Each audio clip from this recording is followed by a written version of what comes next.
மக்களே கனடா வாங்க வாக்கிங் போகலான்னு கூப்பிட்டேன். நீங்கள் யாருமே வரல. நான் எங்கே வந்திருக்கேன் தெரியுமா? இன்னைக்கு பக்கா லோக்கல்னா நம்ம இல்லைங்க, கடை பேர் பக்கா லோக்கல்னு ஒரு கடையில் நானும் என் நண்பன் ஜெய்யும் சாப்பிட வந்தோம். ஏங்க நல்லா இருந்தது. நார்த் இந்தியன் கடை நல்லா இருந்தது. பட் ஆனால் என்னென்னா நம்ம சவுத் இந்தியன் நம்ம நிறைய இடங்கள்ல சாப்பிட்ருக்கோம். இந்த கனடாவில் நமக்கு 2-3 ரெஸ்டாரண்ட் இருக்குது, சவுத் இந்தியன் ரெஸ்டாரண்ட்டு. அதில் நமக்கு பிடிச்ச ரெஸ்டாரண்ட்னு சொன்னோம்னா நம்ம அண்ணன் ஜே தோசை இருக்காங்க. அதே மாதிரி என்னோட உடன்பிறவா சகோதரன் தான் இன்னொரு நண்பரும் இருக்கார். என்னோட நண்பர், அவர் பேர் அசோக் குமார்னு சொல்லி, அவர் பனோரமா லாஞ்சுன்னு ஒன்று வச்சுருக்கிறாரு. அதுவும் மிக மிக மிக அருமையாக இருக்கும். அப்படி நாக்கில் எச்சு ஊரும் நினைச்சாலே அது மாதிரி ஒரு ஹோட்டல்.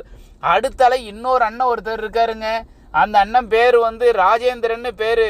தோசா பவன், பெரியவா தோசா பவன் ஒன்று வச்சுருக்காப்புல. அந்த பெரியவா தோசா பவனில் பியூர் வெஜிடேரியனுங்க, நான்வெஜ்ஜே இருக்காது, பியூர் வெஜிடேரியன்.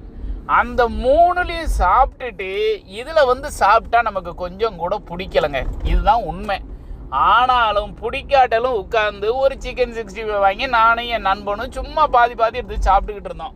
ஏன்னா வீட்டில் ஆல்ரெடி சாப்பிட்டாச்சு, சும்மா ஏதாவது ஒரு பேசிக்கிட்டு இருக்கலான்னு. கூட்டம் அலமோதுதுங்க இந்த கடையில். பக்கா லோக்கலில் கடையே லோக்கலாக தான் இருக்குது, ரொம்ப லோக்கலாக இருக்குது. அதில் கூட்டம் அலமோதுது. அரை மணி நேரம் நின்று தான் அதில் இடமே கிடச்சி 2 பேர் உட்காரதுக்கு. பிடிக்கவே இல்லை, எனக்கு கொஞ்சம் கூட பிடிக்கல. உங்களுக்கு பிடிச்சா நீங்கள் போயிட்டு வாங்க. ஆனால் கூட்டம் பயங்கரமாக இருக்குது. வடநாட்டுக்காரங்க நிறைய வர்றாங்க. என் நண்பனையும் வீடியோவில் இருப்பார், பாருங்கள், நல்லவங்க என் நண்பன்.